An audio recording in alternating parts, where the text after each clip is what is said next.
الأخت هي أقرب واحدة لأختها، هي سرها وأمانها. لو الواحدة مش هتآمن لأختها، أمال تآمن لمين؟ تعالوا نسمع قصة النهاردة ونشوف المفروض الإخوات يبقوا الأمان والسند لبعض. يلا نبتدي ونقول بسم الله. اسمي نهى، عندي 23 سنة، محجبة وبحب حجابي جدا، وبحافظ إن لبسي يكون محتشم احتراما لحجابي. عايشة مع ماما وأختي. بابا الله يرحمه توفى بقاله 7 سنين.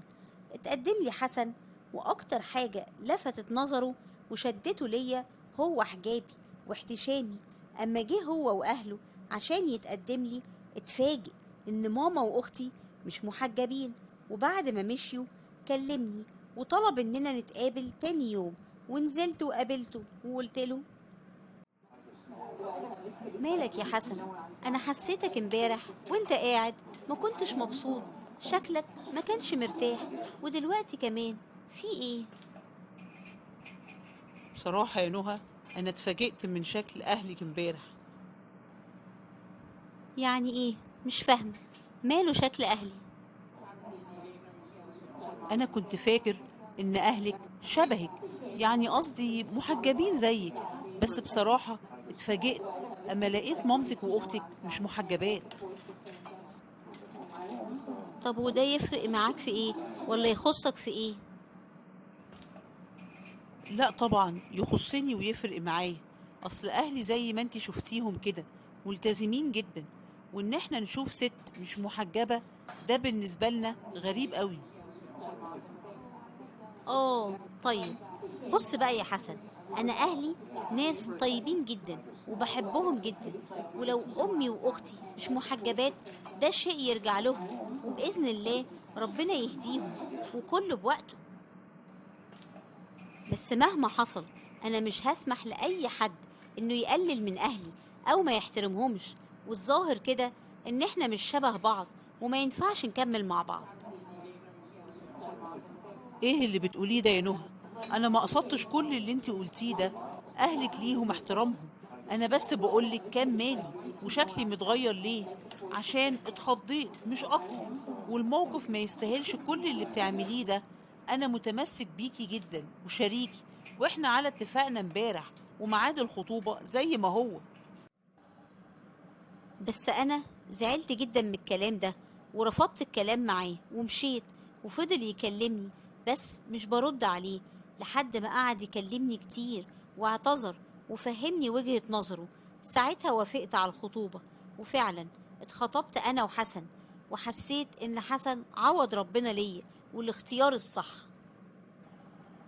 كان دايما بيشجعني إني أكون أحسن، وعلى طول معايا كويس. بس بصراحة كان كل ما يجي البيت عشان يشوفني كان بيتغير بعدها، وبيكون مش مبسوط وهو قاعد معايا، لحد ما في يوم طلب مني إننا نتقابل بره. سألته ليه؟ قال لما نتقابل هنتكلم، وفعلا نزلت قابلته وقال لي: بص يا نهى، انا عايزه اتكلم معاكي شويه، بس يا ريت تفهمي كلامي صح. خير يا حسن، اتكلم، قلقتني. اختك سهى. سهى؟ مالها سهى؟ في ايه؟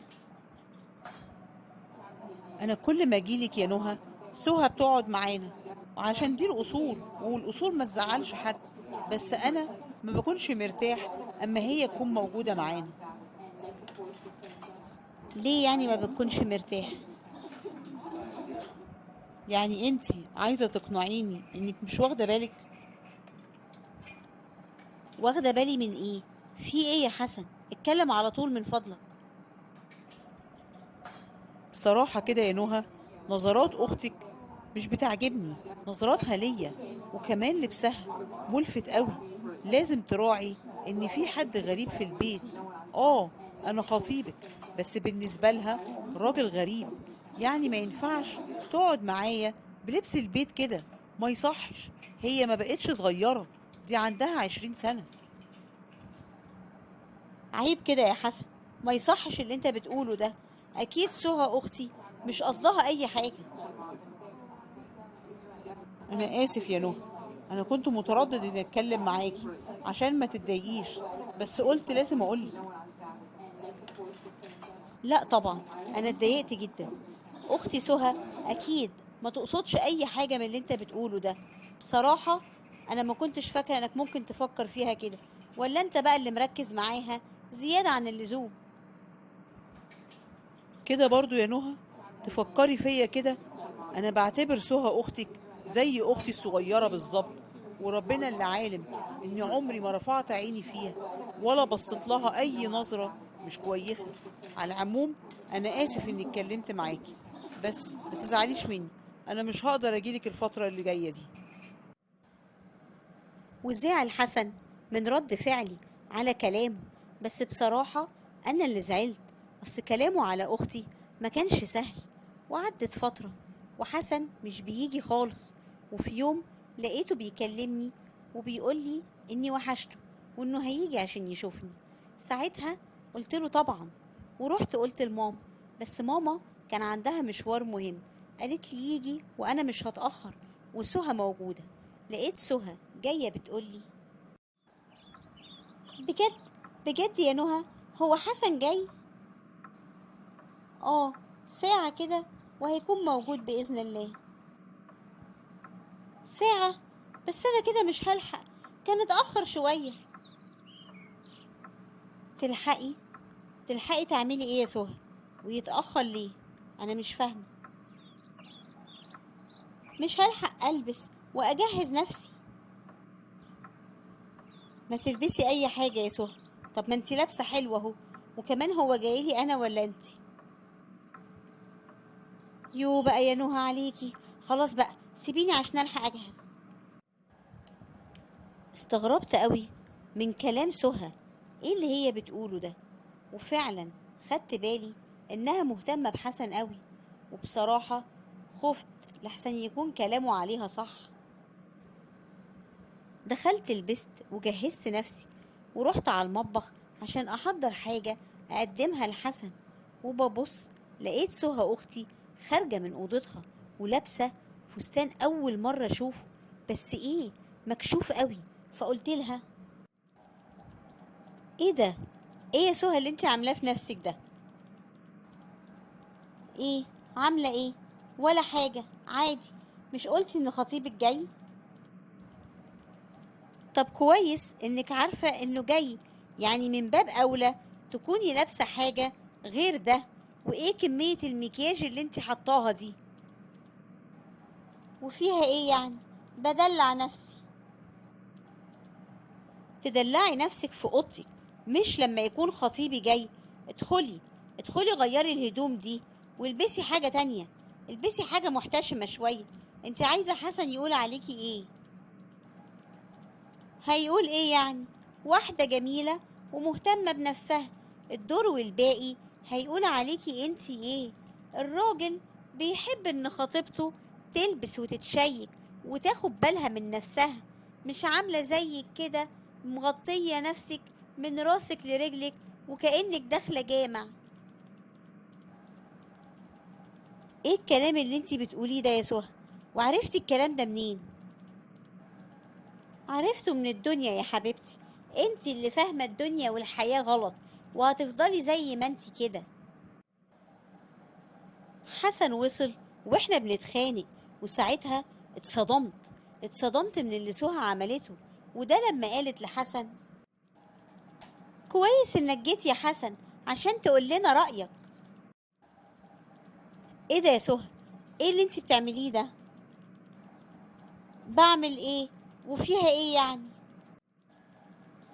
بص يا حسن، في رأيك كده مين فينا أحلى، أنا ولا نهى؟ نعم، انتي بتقولي ايه؟ معلش يا حسن، أنا آسفة. أنا مش هقدر أقعد معاك دلوقتي، أنا لازم أقعد مع سهى شوية.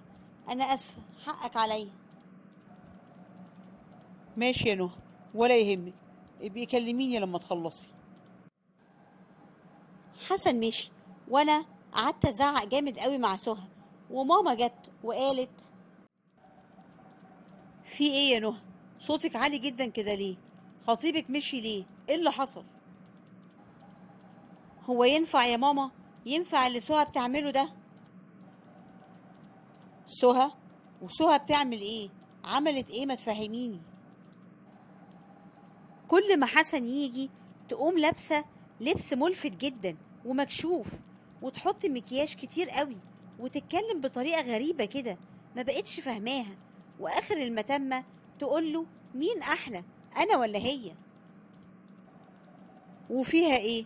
خطيبك هو اللي رجعي ومتخلف، وهو لو محترم المفروض ما يبصش لاختك اساسا لابسه ايه ولا عامله ايه. هو يخليه في نفسه، هو ماله بيها؟ هو ده ردك يا ماما؟ كل اللي قلتهولك هو ده ردك؟ طب وبالنسبة للكلام اللي قالته بقى، ردك فيه ايه كمان؟ وفيها ايه؟ بتهزر معاه، بس هي اللي غلطانه انها بتهزر وتتكلم مع واحد زي خطيبك ده، قفل كده. عندك حق يا ماما. والله بقى يا نهى، خلي خطيبك ما يبصليش تاني، وانتي حاولي تملي عينه شوية.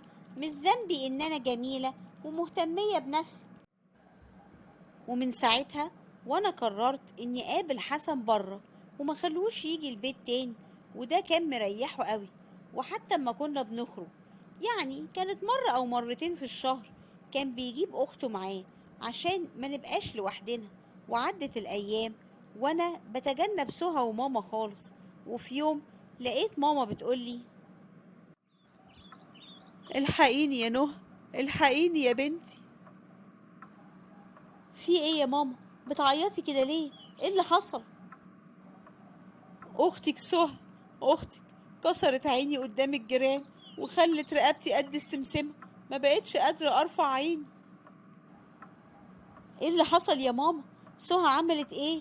قولي ايه اللي حصل.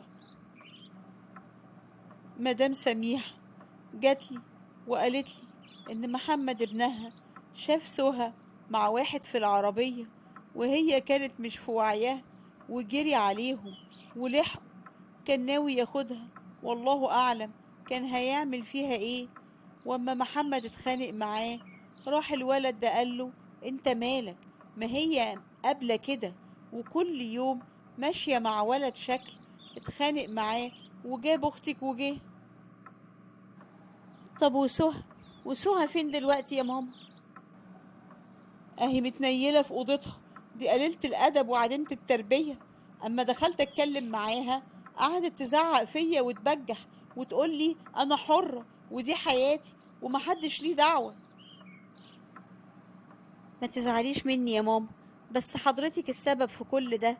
ياما قلتلك دلعك الزيادة ده هيضيعها، ومش هتعرفي تتحكمي فيها تاني. كنت بتتهميني ان انا غيرانة منها. عندك حق، انا غلطانة، انا غلطانة يا بنتي، بس اعمل ايه دلوقتي؟ اختك ضاعت وسمعتها ضاعت خلاص. ساعتها انا وماما قعدنا مع سهى، تعبنا جدا عشان نحاول نغيرها، وحسن ما سبناش وفضل معانا. والحمد لله سهى ابتدت تغير اسلوب حياتها وتفكيرها ونظرتها للحياة، واعتذرت لحسن والماما والليا كمان. والحمد لله انا وحسن اتجوزنا، واختي دلوقتي مخطوبة لإنسان بيتقي ربنا في تصرفاته وفيها. هو ابن عم حسن جوزي. وبفضل ربنا أمي وأختي لبسوا الحجاب على اقتناع. والنهاردة أنا بقول لكم إن إحنا الحمد لله قررنا، أنا وحسن وماما وأختي، إن إحنا نروح نحج السنة دي. القرب من ربنا بيحسسنا بالأمان، والعلاقة الوحيدة اللي عمرنا ما هنطلع منها خسرانين هي علاقتنا مع ربنا. وبكده خلصت قصتنا، بس ما خلصتش حكاياتنا. استنوني في قصة جديدة. بحبكم قوي.